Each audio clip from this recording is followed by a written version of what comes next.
Abram suas Bíblias na carta de Paulo aos Efésios. Vamos lá, Efésios capítulo 1. Começando uma nova série. Não sei se vocês perceberam, mas nós estamos tratando todas as cartas de Paulo. O ano passado eu tratei a carta de Gálatas, a carta de Colossenses, e esse ano já foi Filipenses, e agora nós vamos para Efésios. Deixa eu orar primeiramente. Feche seus olhos. Senhor Jesus, nós te agradecemos por estarmos aqui mais uma vez. Te louvo por esse louvor maravilhoso, Senhor, da tua presença neste lugar. Obrigado, Senhor, por visitar mais uma vez, trazendo a tua glória, a tua presença neste lugar. Agora, Senhor, mais uma vez nós pedimos e invocamos mesmo, Senhor, a luz do teu Espírito no nosso entendimento, para que a tua palavra possa realmente, Senhor Jesus, ser compreensível para o nosso entendimento, Senhor. É o que eu oro e te agradeço, em teu santo nome. Amém. Amém.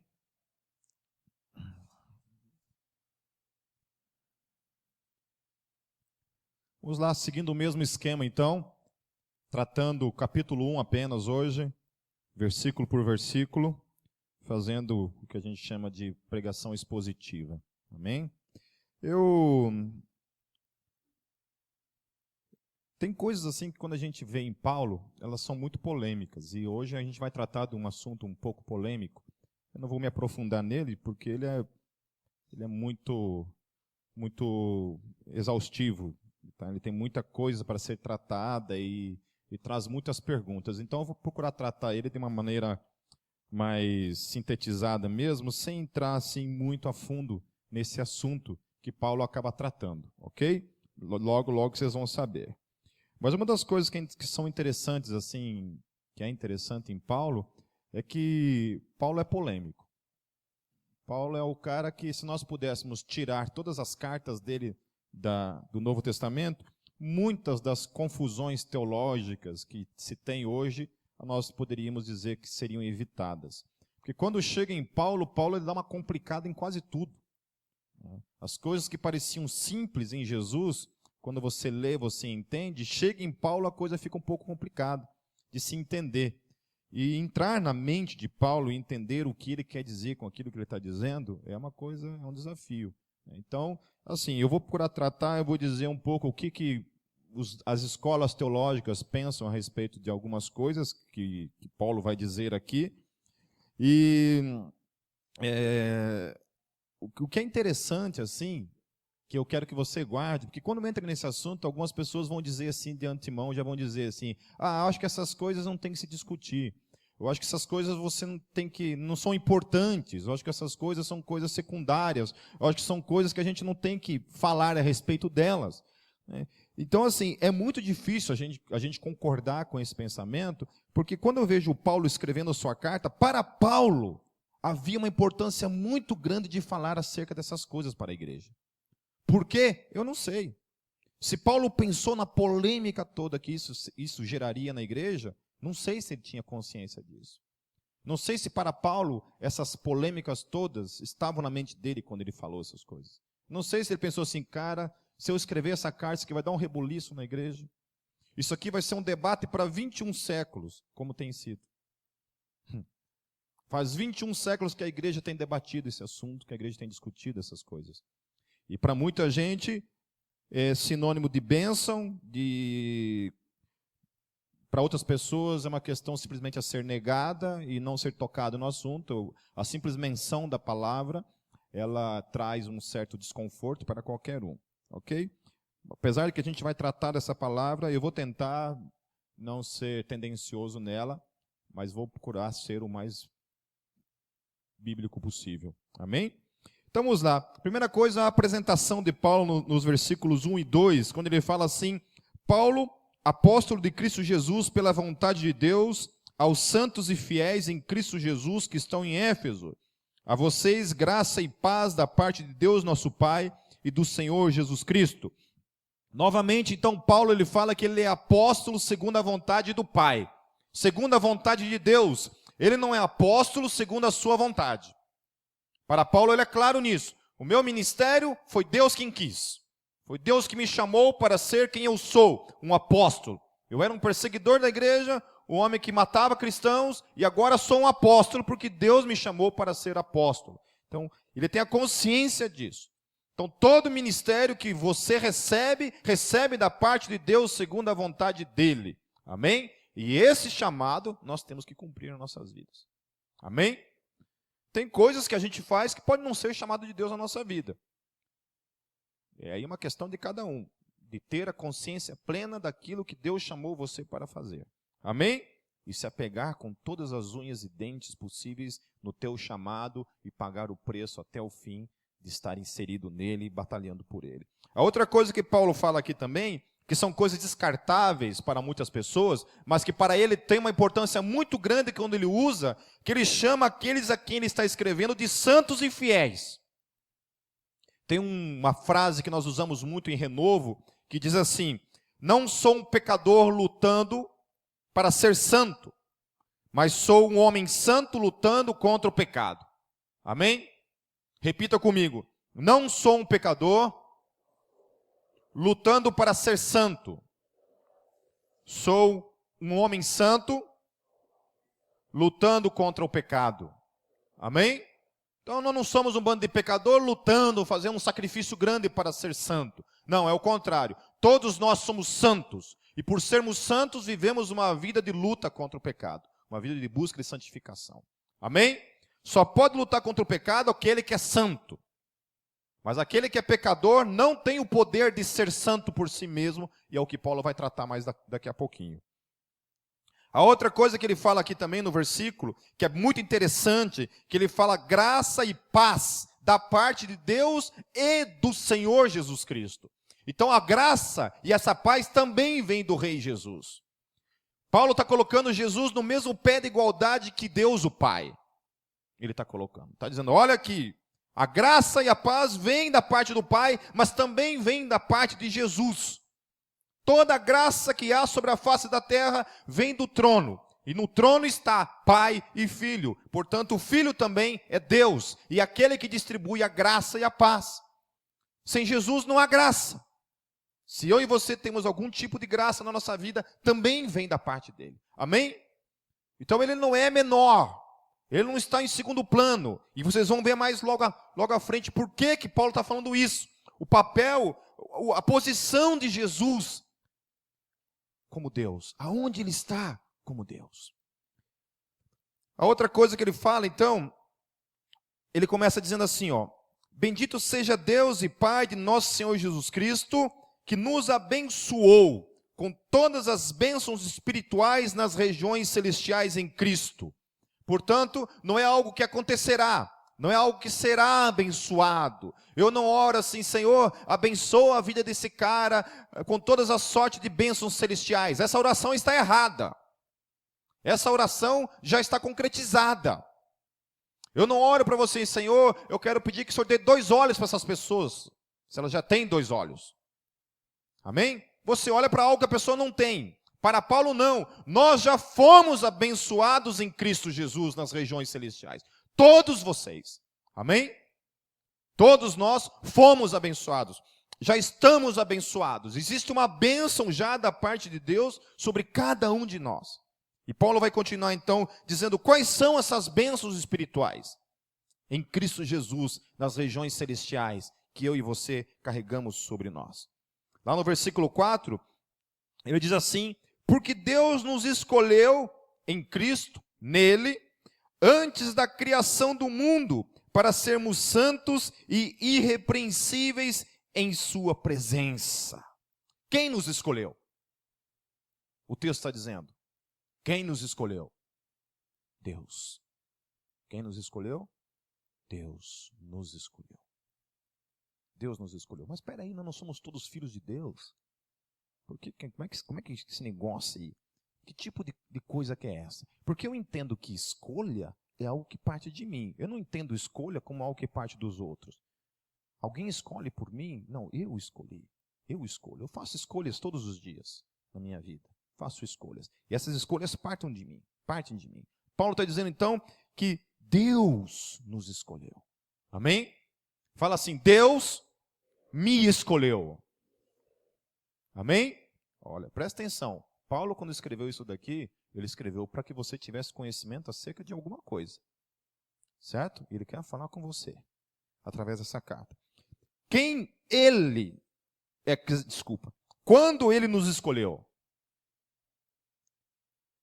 Antes da fundação do mundo. Antes de existir todas as coisas, antes de existir o fator tempo. Porque o tempo vem a existir a partir da criação.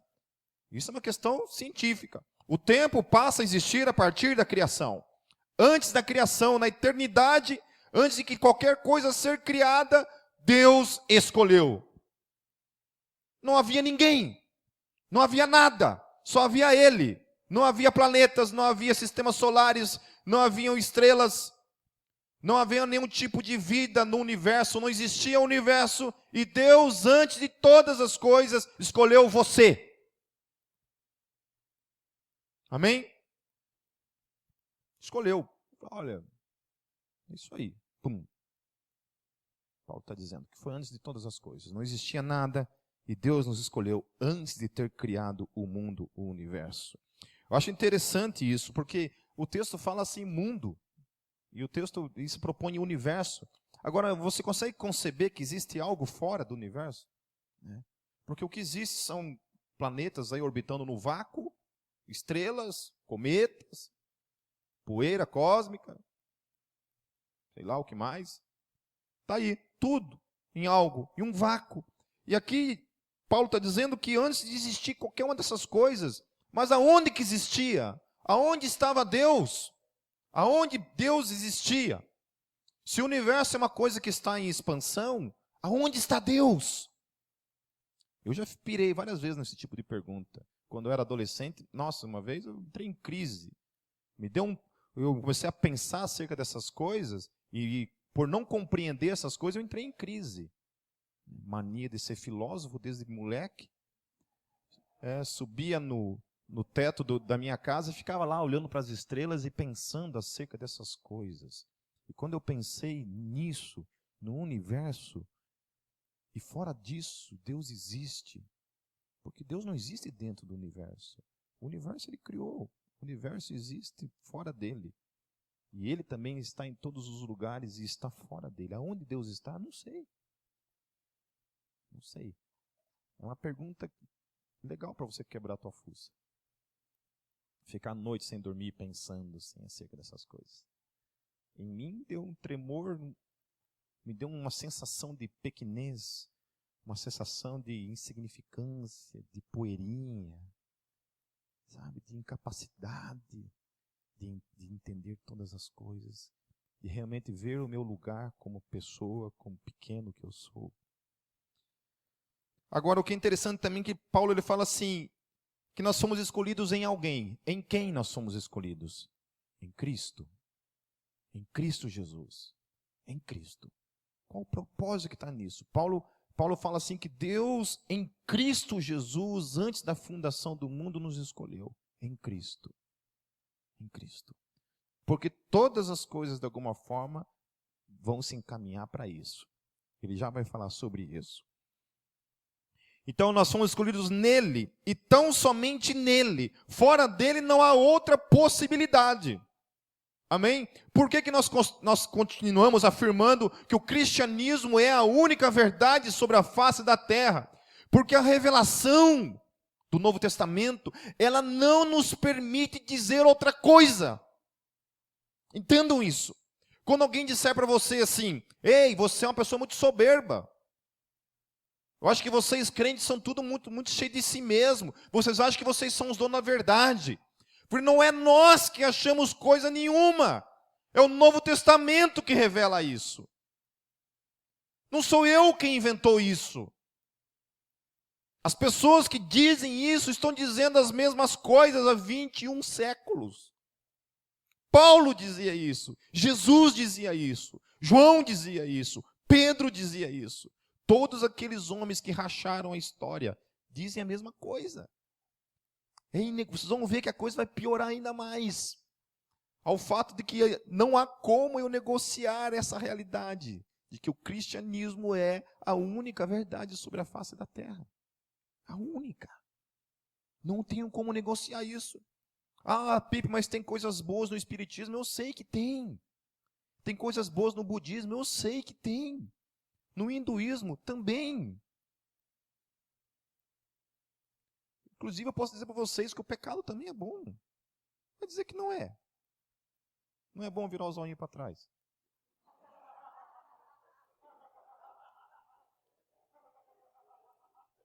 É ou não é? É ou não é bom? Tanta coisa boa chamada pecado que tem por aí. Se fosse ruim, a gente não era tão tentado a ele, não é? Certo? O diabo nunca me ofereceu um prato de cocô para eu comer. Nunca disse assim, olha que gostoso. Nunca fez isso. Quando ele vai aparecer para a gente, ele pode até aparecer com um prato disso para você, mas ele vai dar uma disfarçadinha. Vai colocar lá um docinho de coco. Para disfarçar. Vai dar uma disfarçadinha para você achar que aquilo é bom. Não é verdade? Então a gente sabe que nas religiões, no mundo todo, existem coisas boas. A gente sabe disso. E a gente sabe que também existem coisas no lado oculto das coisas que também, de certa forma, são boas. Certo? Ele nos escolheu para quê? Para que Deus nos escolheu antes da fundação do mundo em Cristo Jesus? Ele fala assim, para sermos santos e irrepreensíveis. Para que não haja em nenhum de nós qualquer coisa que seja repreensível. Paulo está falando. Para que a gente seja santo. Então, em Cristo Jesus, eu fui eleito, fui escolhido para ser santo. Amém? E, portanto, nele, todos nós somos santos. Entenda bem, não há nada fora dele que implique em irrepreensível, em algo irrepreensível e em algo santo. Somente nele existem essas duas características.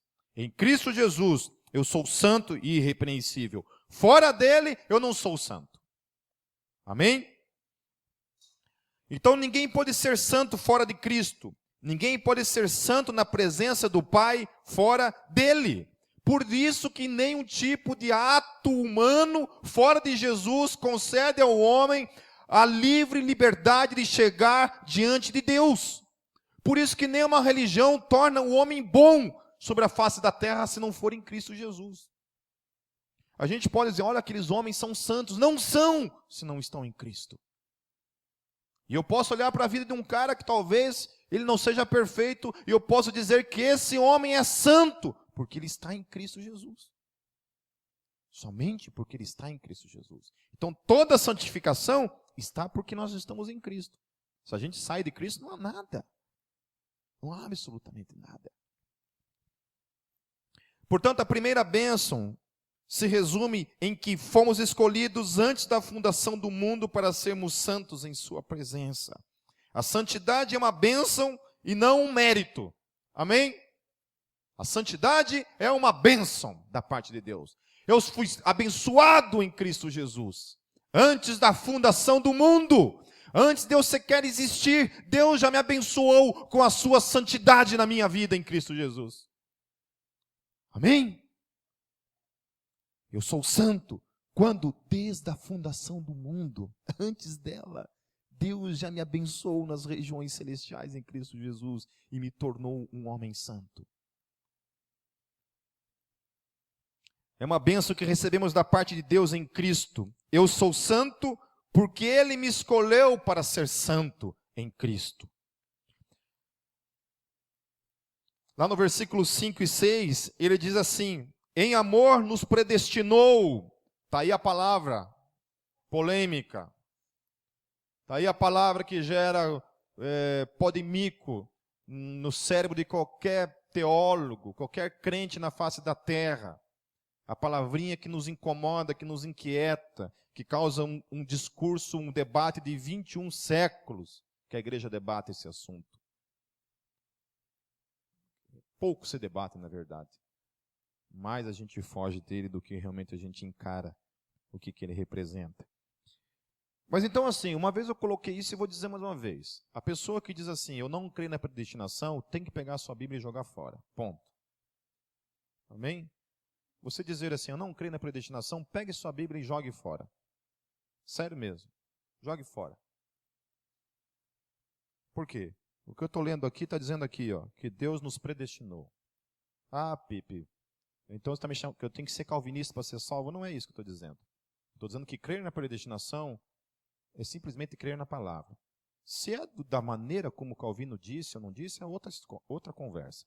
Todos vocês têm a obrigação, como em Cristo Jesus, de dizer assim, eu creio na predestinação desta forma. Ponto. Aí você escolhe a forma que você quiser entender ela. Aí você estude a Bíblia, estude Efésios, estude Romanos e chegue às suas conclusões, mas jamais diga, eu não creio na predestinação. Diga assim, olha, eu não creio na predestinação como Calvino acreditava. Beleza, olha, isso aí eu te dou nota 10. Pode dizer isso à vontade. Sério, coloca lá no Facebook isso. Eu creio na predestinação, mas não como Calvino crê. Ponto. Eu vou lá curtir lá, tem um negócio. Agora, nunca escreva no Facebook assim, eu não creio na predestinação. Que aí, eu vou excluir você do meu Facebook. Isso é muito sério.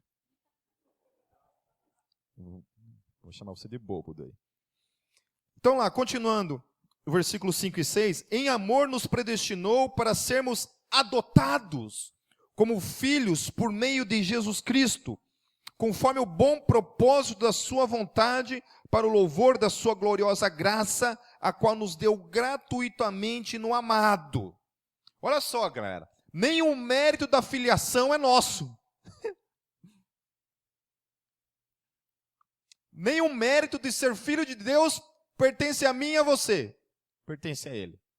Antes da fundação do mundo, Ele nos predestinou. Eu acho interessante que se você vai lá no dicionário, você coloca lá predestinação. Até o dicionário sabe o que significa essa palavra. Menos nós. Vai lá no dicionário, predestinação. Chega em casa hoje, vai lá no Google, Google lá, dicionário, qualquer coisa. Dicionário online. Se digita lá, predestinação. Ponto. E veja o que significa. Ele destinou você. Ele destinou você. Ele destinou você para ser filho de Deus. Daí a gente pergunta assim, pô, mas não é todo mundo que é filho de Deus? Não é isso que o ditado popular diz? Não é isso que você ouve? Todo mundo é filho de Deus? A Bíblia está dizendo que não. Paulo está dizendo que não. Porque se eu fui adotado em Cristo, significa que eu não era. Não é isso? Quando você adota uma pessoa para ser seu filho, aquela pessoa era teu filho antes de ser adotado? Não. Ela só se torna seu filho quando você vai lá, adota ela, você passa essa pessoa para o teu nome. E aí, no teu nome lá, você assume a paternidade e, portanto, aquela pessoa se torna um filho adotado, porém legítimo, como qualquer outro filho, diante da lei. Está lá, a mesma coisa. Então, nem a filiação pertence a nós como mérito. Querem conversar? Já te deixo um mês sem videogame, filho.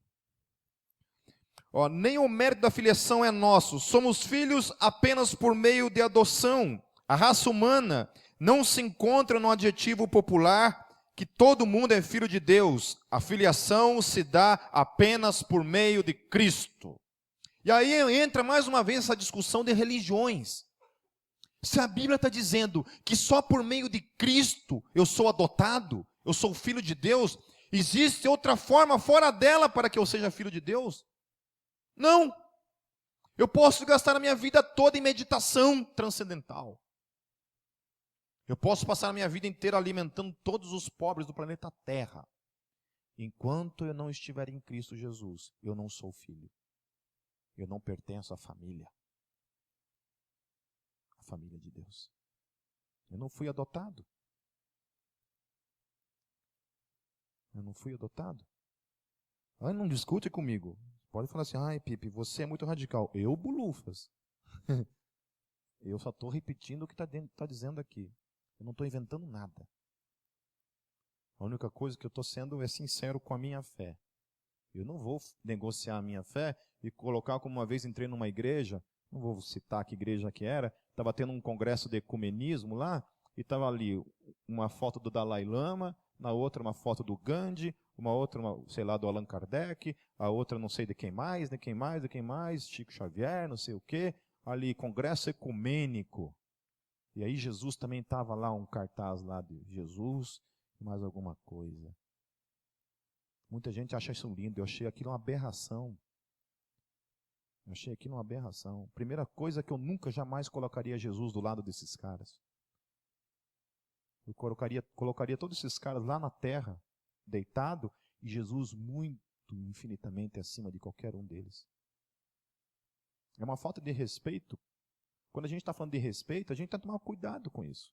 Quando a gente procura respeitar os outros e desrespeitar aquele a quem nós confessamos como nosso Deus. Jesus não é esse cara que deve ser colocado do lado desses caras em nenhum momento. Quer discutir, colocar um congresso ecumênico, beleza, vamos colocar a Madre Teresa ali, qualquer pessoa, Fábio de Mello, né? Qualquer um deles. Pode colocar. Agora, jamais coloque Jesus nesse mesmo assunto aí, porque daí nós estamos conversando de outra coisa. Aí já não pode. Portanto, a segunda bênção é a filiação que Deus nos deu em Cristo Jesus. Amém? Deus abençoa a minha e a tua vida antes da fundação do mundo, nos tornando filhos em Cristo Jesus. Ponto. Amém?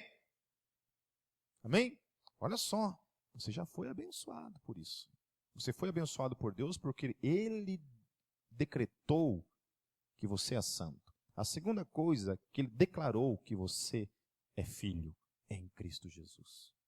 Fora dele, não há outra possibilidade, somente nele. Deus poderia simplesmente abraçar o conceito popular, mas Deus não o fez. Ele decidiu, segundo a sua vontade, nos adotar em Cristo. Ele decidiu. Gente, nós estamos falando de soberania. Deus poderia simplesmente dizer, todo mundo é meu filho. Todo mundo é filho de mim. Ele disse não. E ele decidiu que somente os que estão em Cristo são filhos dele. Agora, eu posso me revoltar contra isso? Posso, à vontade. Vai mudar alguma coisa? Não. Deus vai falar, Deus vai ser, puxa vida, você não gostou? Não, então tá, deixa eu mudar aqui. Então deixa eu voltar lá na fundação do mundo e mudar todas as coisas que eu decretei antes da fundação do mundo. É interessante porque quando Deus decretou todas essas coisas, não existíamos ainda. E Ele não se preocupou nem um pouquinho com a minha e com a tua opinião, se a gente ia concordar ou não com Ele. Né? Porque, sinceramente, olha, se eu fosse Deus, eu ia fazer o seguinte, meu amor aqui é grandão.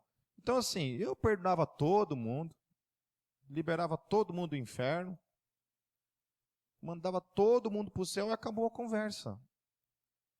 Não tem mais nada que... Qual é o problema? Não tem nada mais. Acabou, vamos lá, todo mundo para o céu e pronto. Agora, Deus não concordou comigo. Falou, não. Só em Cristo Jesus. Deus delimitou isso. Colocou assim, Jesus, ponto, e aqui não tem mais conversa. Não tem fora dele, não tem o que conversar. Somente nele. Por isso que o evangelho precisa ser anunciado. Porque fora dele não há salvação. Certa vez eu perguntei, o que fazemos com aquelas pessoas que nunca ouviram falar de Jesus Cristo? Boa pergunta. E ninguém pode responder isso. Eu só sei de uma coisa, que fora dele não há salvação. Mas estão dizendo que todo mundo está indo para o inferno? Se você está entendendo isso, beleza, mas não é isso que estou dizendo. Só estou dizendo que fora dele não há salvação. Não há salvação fora dele.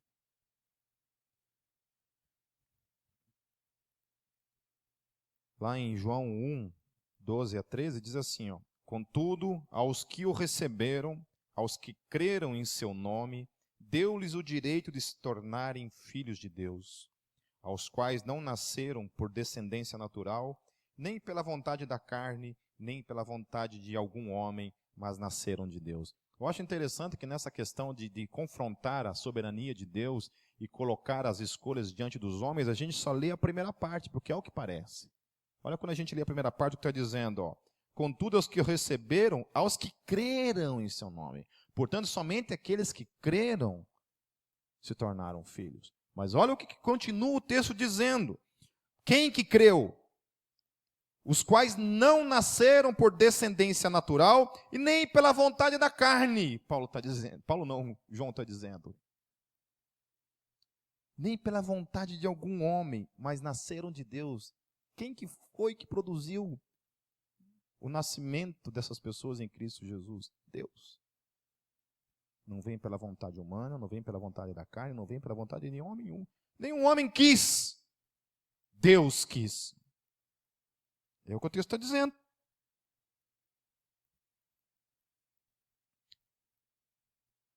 E outra coisa que está bem interessante, assim, que também nos revolta de alguma forma, é que ele fala assim, que ele fez tudo isso para o louvor da sua gloriosa graça.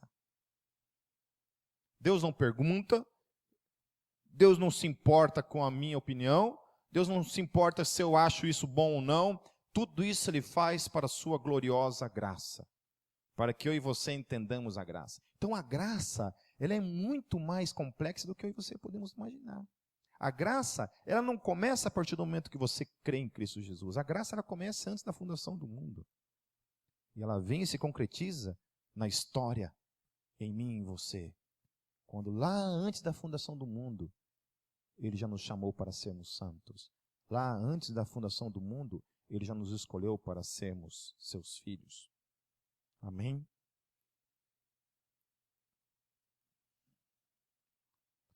Lá no versículo 7 e 8, diz assim, nele temos a redenção por meio de seu sangue, o perdão dos pecados, de acordo com as riquezas da graça de Deus, a qual ele derramou sobre nós com toda sabedoria e entendimento. A redenção, ela foi por meio do sangue de Cristo, por isso não há salvação por fora dele. Novamente, o texto não nos permite sermos pessoas ecumênicas, no sentido de que fora da fé cristã existe salvação.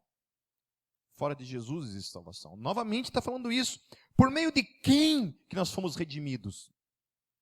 Por meio de quem? Do sangue de quem? De Cristo.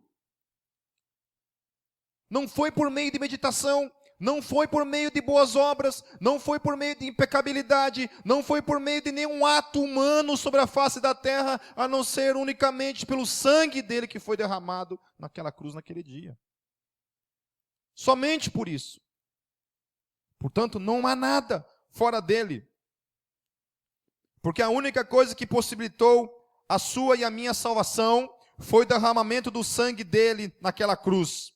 E isto foi predestinado antes da fundação do mundo, ponto. Ou seja, Adão não havia nem pecado ainda. E Deus já havia predestinado que Cristo Jesus morreria numa cruz por mim, por você, e derramar o sangue dele em favor de todos nós.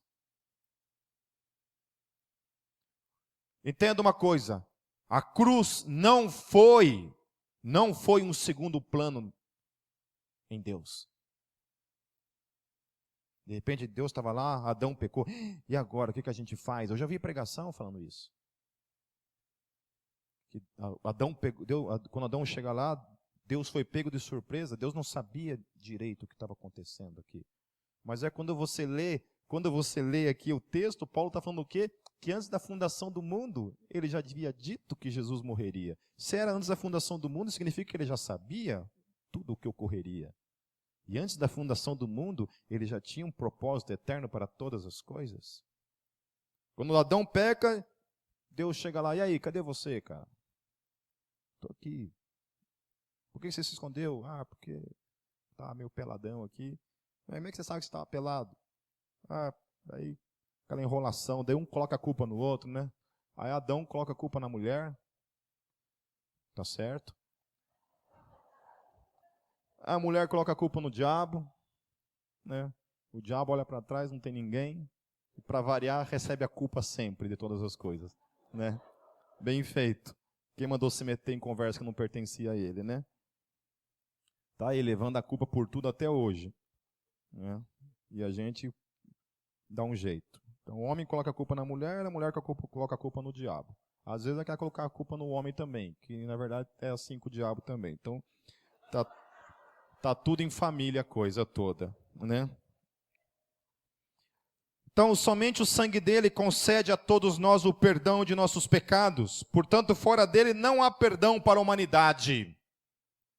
Fora de Jesus não há perdão para a humanidade. Essa é uma pregação radical? É radical, porque o cristianismo é radical. O cristianismo não é uma prostituta. Não é. O cristianismo é radical. Fora de Cristo não é. Podemos negociar, vamos ter que negociar, mas vamos escolher outra religião, menos o cristianismo. É sério, é mais fácil então eu virar qualquer outra coisa. Quando o famoso pai da burrice lá, o Richard Dawkins, falou certa vez assim num debate lá, uma menina levantou e perguntou para ele assim, o Dawkins é um dos papas do neoateísmo aí. Perguntou para ele assim, Dawkins, e se você estiver errado? E se você estiver errado? Daí ele começou a falar de um tal de Juju da Montanha, um deus que existe em algum lugar aí chamado Juju da Montanha, não sei se é na África, onde que existe esse tal da Juju da Montanha. Sei lá. Diz ele que tem, né? Eu nunca ouvi falar dessa criatura, mas tudo bem. Aí ele falou assim, mas e se Juju da Montanha existir? Né? Em outras palavras, ele questionou a dúvida dela, respondendo isso, e se Juju da Montanha existir? A menina meio que ficou sem saber o que falar lá, e todo mundo aplaudiu, achando isso muito lindo. Se eu tivesse lá, eu teria dito assim, para mim não tem problema nenhum. Se Juju da Montanha existir, se Krishna existir, se qualquer outro Deus na face da terra existir, eu não tenho nenhum problema que esses deuses existam. Sabe por quê? Porque só há um Deus sobre a face da terra que é exclusivo e exige total adoração a Ele. Todos os outros deuses da face da terra são prostitutas. Todos eles não se importam com uma adoração exclusiva. Todos eles negociam a sua divindade e o seu louvor com qualquer pessoa. Krishna não tem nenhuma pretensão de que adorem somente a Ele. Você pode adorar macaco, vaca, rato, qualquer bicho. Não tem uma adoração exclusiva para consigo mesmo. Agora, o Deus da Bíblia, não. Ele se coloca como o rei do universo, como o único Deus, e ele exige de toda a criação que somente a Ele deve dar todo louvor, glória, adoração, pelo século dos séculos. Amém. Porque somente Ele é santo, santo e santo. Amém? Então, que se exploda o Juju da Montanha. Se ele existe, parabéns para você, Juju. Parabéns para você. Agora, se de fato o Deus a quem o cristianismo anuncia for o único e verdadeiro Deus, aí, adoradores do Juju da Montanha, o bicho vai pegar para o lado de vocês. Vai faltar montanha para vocês correrem. Vai faltar montanha para vocês correrem. Se ele não existir, beleza. Se a reencarnação for um fato, também não tem problema. Eu sou um cara bonzinho, faço bem para todo mundo, sou todas as coisinhas boas, faço boas obras, não tenho problema nenhum. Provavelmente, na próxima reencarnação, eu vou reencarnar o Brad Pitt. O novo Brad Pitt, provavelmente. Então, provavelmente. Não vou reencarnar numa baratinha, fico tranquilo. Tá certo? Numa minhoca, numa alguma coisa assim. Ok?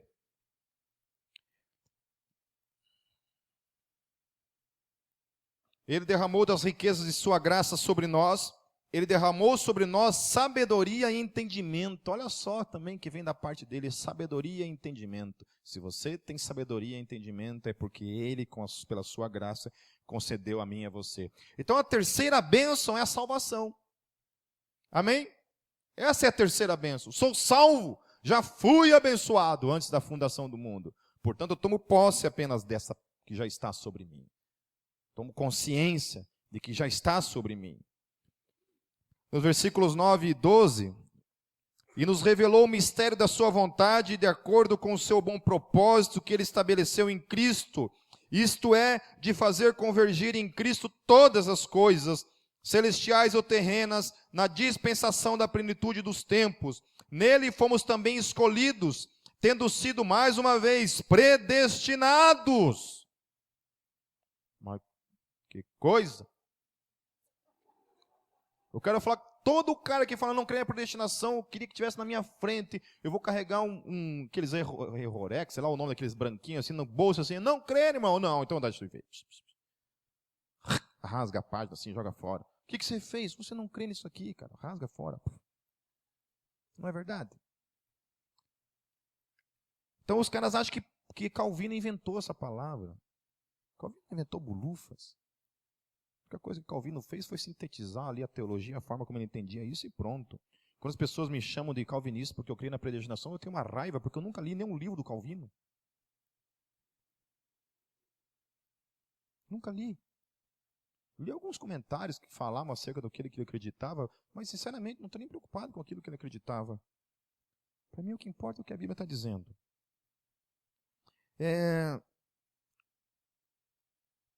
Predestinados conforme o plano daquele que faz todas as coisas segundo o propósito da sua vontade. Olha só quem está dizendo aqui. Deus faz todas as coisas segundo o quê? A sua vontade. Deus não pode operar nada que não seja segundo a sua vontade. Tudo que Ele opera é segundo a sua vontade, a fim de que nós, os que primeiro esperam em Cristo, sejamos para o louvor da sua glória. Todas as coisas foram criadas para convergir em Cristo. Amém. Antes da fundação do mundo. Jesus não foi um segundo plano. O Adão pecou, nós pecamos, portanto Deus pegou e falou, olha, vamos fazer o seguinte, agora miou a coisa. Agora eu vou ter que mudar de plano. Agora meu segundo plano é o seguinte, vamos tentar ver se as coisas todas convergem para Jesus. E aqui está dizendo que não, que antes da fundação do mundo, Deus aprove a Deus convergir todas as coisas em Cristo Jesus. Ele sempre foi o plano eterno de Deus. Amém? Jesus sempre foi o plano eterno. Nunca foi Adão, nunca foi Eva, nunca foi esse planeta, nunca foi essa terra, nunca foi viver aqui um paraíso. Sempre foi Jesus. Por isso que você não conclui nenhuma teologia em cima de Gênesis. Você conclui essa teologia em cima de Paulo.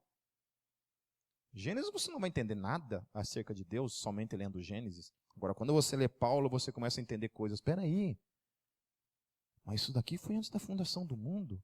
Não havia nada. Não havia nem o fator tempo aqui. E Deus já convergiu todas as coisas em Cristo Jesus. E aqui está dizendo assim, que todas as coisas celestiais e todas as coisas terrenas. Gente, escute isso. Todas as coisas celestiais significam coisas que nunca o pecado entrou. Nós poderíamos dizer que Jesus é um segundo plano se nós falássemos apenas da história ligada às coisas terrenas.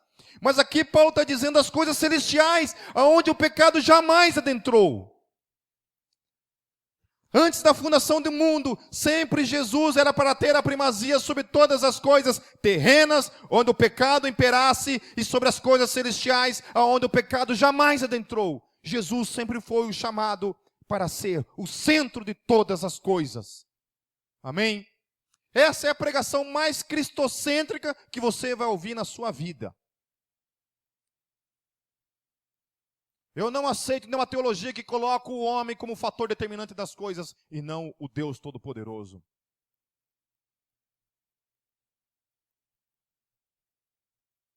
Tudo é para o louvor da sua glória. Então a quarta bênção é que nele nós fomos escolhidos, nele fomos predestinados segundo o propósito da sua vontade. Tudo é para o louvor da sua glória. A outra coisa nos versículos 13 e 14, estou quase terminando. Nele, quando vocês ouviram e creram na palavra da verdade, o evangelho que os salvou, vocês foram selados com o Espírito Santo da promessa, que é a garantia da nossa herança, até a redenção daqueles que pertencem a Deus para o louvor da sua glória. A quinta bênção é nada mais, nada menos do que o selo do Espírito Santo na minha vida. Amém? Fala assim, eu fui selado pelo Espírito Santo. Amém? Amém. E aqui tá dizendo uma coisa. Antes da fundação do mundo, Deus tem todo esse plano para a sua vida. Mas o selo do Espírito não foi antes da fundação do mundo. O selo do Espírito aconteceu no dia em que você passou a crer. Naquele dia em que você crê em Cristo Jesus, você recebe o selo do Espírito. Ponto. Antes você não era selado, mas naquele dia você é selado. Ponto. O selo não aconteceu na eternidade. O selo acontece no tempo e na história como uma evidência daquilo que já havia sido declarado lá na eternidade. Mas que no tempo e na história se concretiza a partir do dia em que você crê em Cristo. Deus, o Pai, sela você com o Espírito dele. E o Espírito dele se torna o penhor da sua herança. É a evidência. É a evidência. Uma vez que eu fui selado pelo Espírito Santo de Deus, entendo bem, por que eu não creio nessa conversa de perda da salvação? Porque a perda da salvação, ela elimina toda essa conversa que nós estamos tendo aqui. Ó. Não havia um propósito antes da fundação do mundo. Toda essa conversa antes da fundação do mundo cai por terra. O que eu estou dizendo para vocês é que antes da fundação do mundo, Deus declara que você vai ser santo, que você vai ser irrepreensível, que você vai ser salvo, que você vai viver uma vida redimida. E aí ele fala assim, daquele dia então que você crer, você recebe mais uma evidência de tudo isso, que é o selo do Espírito Santo. Amém? Eu tenho ele aqui, ó. Um selo aqui dentro de mim, no meu espírito. O Espírito Santo habita em mim. Aquele que é Deus, que é santo, habita na minha vida. Satanás sabe que você pertence a ele, que você é propriedade exclusiva do Deus vivo. Satanás sabe disso. Amém? Sabe disso. Aqui, ó. E aqui está dizendo que isso é uma bênção. Eu fui abençoado com o penhor do Espírito sobre a minha vida. Eu fui abençoado pelo Espírito Santo que habita hoje em mim. Ele é essa grande bênção. Essas são as verdadeiras bênçãos que nós deveríamos estar falando todo domingo, em todos os púlpitos de igrejas por aí, não falando de dinheiro, desse lixo chamado dinheiro. Casa, carro, prosperidade. Nós temos uma coisa muito rica, que são as realidades que nós estamos falando aqui nessa noite, que as pessoas não têm nem mínima noção do que seja, do que está acontecendo. Não sabem que o Espírito Santo habita na vida delas. Não sabem que isso aconteceu antes da fundação do mundo, quando Deus nos escolheu antes da fundação do mundo. Não sabem que esse Deus coopera com todas as coisas segundo a sua vontade, que essa vontade é soberana sobre todos nós. Teve uma pessoa que esses tempos ia casar aqui, e por alguma razão deu tudo errado para não casar. Deu tudo errado para que essa pessoa não casasse. Não me pergunte como. Eu sei que deu tudo errado. E eu tive uma conversa com essa pessoa pelo Facebook depois, porque depois essa pessoa com quem ela ia casar, essa pessoa ia casar, descobriu coisas dessa pessoa que, graças a Deus, descobriu a tempo, antes de ter casado. Então eu falei para essa pessoa assim, eu falei, olha, louvado seja o Deus que é soberano sobre a tua vida e que não permitiu que isso acontecesse. Amém? Até nisso, Deus tem que ser soberano sobre as minhas e as tuas escolhas. O tempo todo. Às vezes tem gente que vai casar, a gente olha assim, não casa, não faz isso. Aí vai lá e casa, sabe?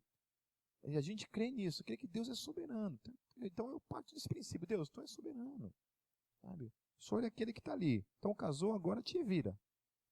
Te vira, porque eu creio que Deus é soberano sobre todas as coisas. Amém? Agora, às vezes a gente vê Deus livrando a gente de cada escolha. Sabe? Cada escolha a gente vê. Como é que isso funciona em Deus, eu não sei. Por que tem coisas que Deus permite, eu não sei. Por que tem coisas que Deus não permite, também não sei. Também não sei. Lá no versículos 15 a 19, diz assim, por essa razão, desde que ouvi falar da fé que vocês têm no Senhor Jesus e do amor que demonstram para com todos os santos, não deixo de dar graças por vocês, mencionando-os em minhas orações. Peço que o Deus de nosso Senhor Jesus Cristo, o glorioso Pai, lhes dê espírito de sabedoria e de revelação, no pleno conhecimento dele.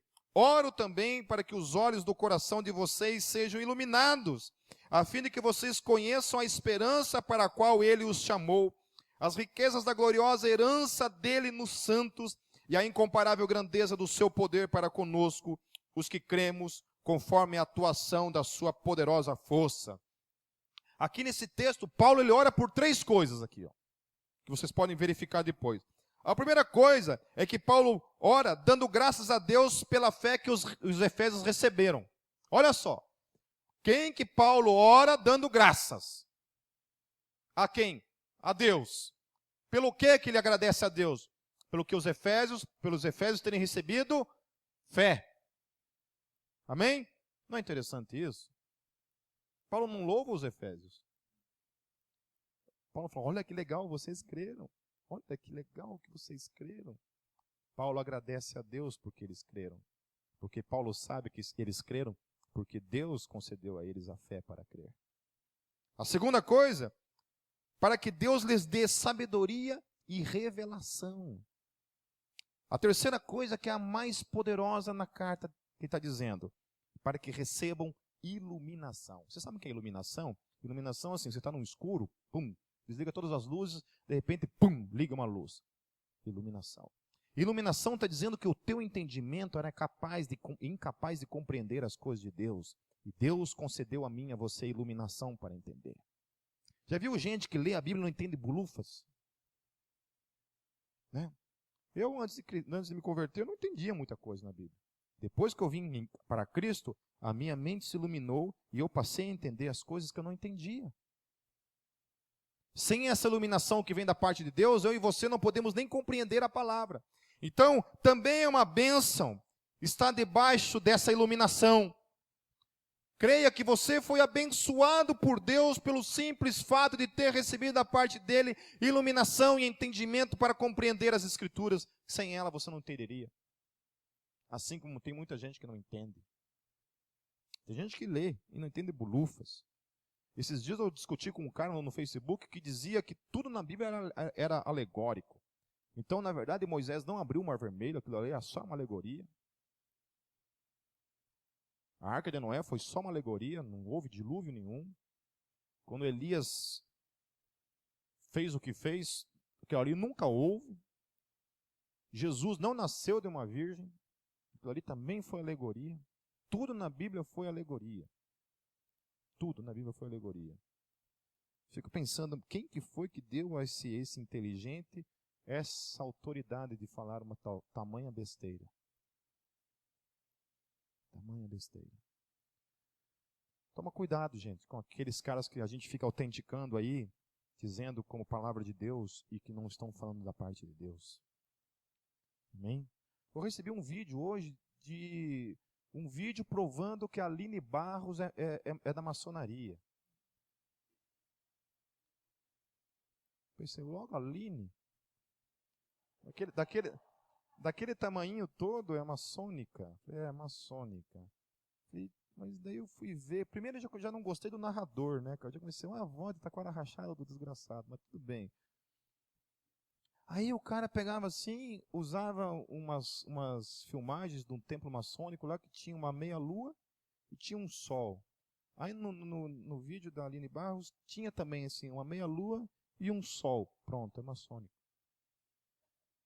Domingo que vem vai ter uma meia-lua e um sol aqui na Gólgota. Vou virar maçônico também agora.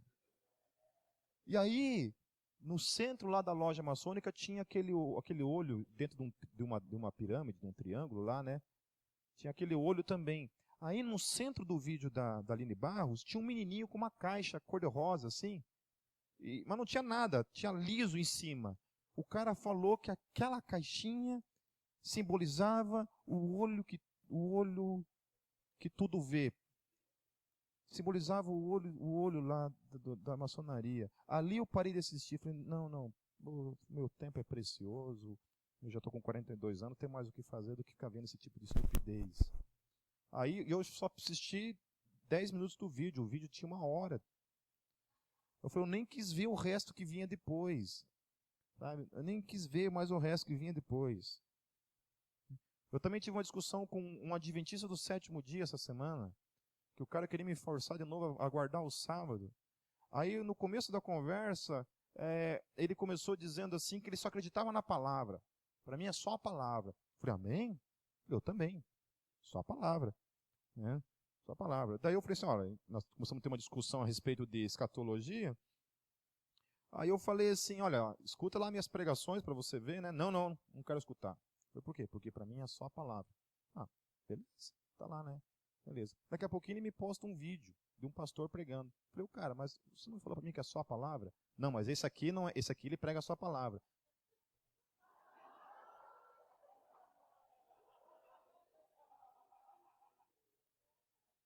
Aí imagine como eu fiquei feliz da vida, né? Falei, então quer dizer que você nem me ouviu, você nem sabe o que eu falei, nunca me viu pregar e eu não prego a palavra. Não, meu negócio é a palavra. Então me escuta lá, infeliz. Não, meu negócio é a palavra. Você não acha que nessas horas Deus tinha que dar uma liberação? Então, entenderam o resto, né? Eu acho que nessas horas o crente tinha que ter uma liberação da parte de Deus. Então, pip. Porque a gente está no espírito ali, tentando falar com o cara na boca, o cara vem apelar para esse tipo de coisa, tem que falar, então, vai com Deus. Para não falar outras coisas. E terminando, então, versículos 20 a 23, diz assim, esse poder ele exerceu em Cristo, ressuscitando-o dos mortos e fazendo-o assentar-se à sua direita nas regiões celestiais, muito acima de todo governo e autoridade, poder e domínio, e de todo nome que se possa mencionar, não apenas nesta era, mas também na que há de vir. Deus colocou todas as coisas debaixo de seus pés e o designou como cabeça de todas as coisas para a igreja, que é o seu corpo, a plenitude daquele que enche todas as coisas em toda e qualquer circunstância. Quem é o que está assentado à direita da majestade? Quem é que está assentado à direita da majestade? Quem? Jesus. Quem é que está acima de todo governo e autoridade? Jesus. Quem é que está acima de todo poder e domínio? Jesus. Quem está acima de todo o nome? Jesus. Quem é o cabeça de todas as coisas? Jesus. Jesus. Para Paulo, o plano da salvação se resume nisso. Antes da fundação do mundo, aprove Deus convergir todas as coisas para Ele, para seu Filho. Tudo dentro de um propósito, além da nossa compreensão, e que nos foi revelado por meio da vida de Paulo. Amém? Então, tratamos de uma coisa sem entrar em muitas questões polêmicas, aí depois você pode estudar em casa, quebrar a tua cabeça, fundir um pouco esse cérebro aí. Amém? Não viva uma vida de mastigar somente aquilo que é falado aqui no domingo à noite. É bom você estudar. É bom. É bom você dar uma lida e fazer aquilo que muita gente, principalmente quando você faz seminário, você se vê obrigado a isso, né? Mas é bom você estudar, você saber responder essas coisas. Mas desde que você não saia daqui nessa noite dizendo eu não creio na predestinação, beleza. Saia daqui dizendo isso, porque a palavra diz isso. Aí você conclui o resto sim. Eu creio na predestinação, daí você continua a frase. Beleza? Mas jamais diga, eu não creio na predestinação. Amém? Porque para Paulo isso foi uma bênção. Amém? Para Paulo isso foi uma bênção. Deus nos abençoou nas regiões celestiais quando nos predestinou. Amém? Amém? Vamos orar. Fique em pé.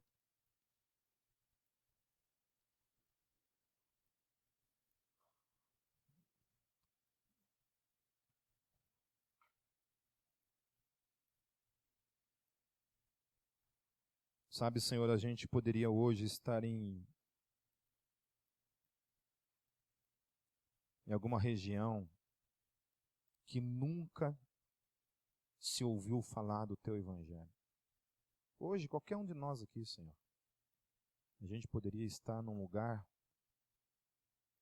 onde o Teu Evangelho jamais chegou. Nesse momento a gente poderia estar em qualquer lugar, Deus, dando o nosso último suspiro nesse mundo, sem nunca ter ouvido falar do Teu Evangelho.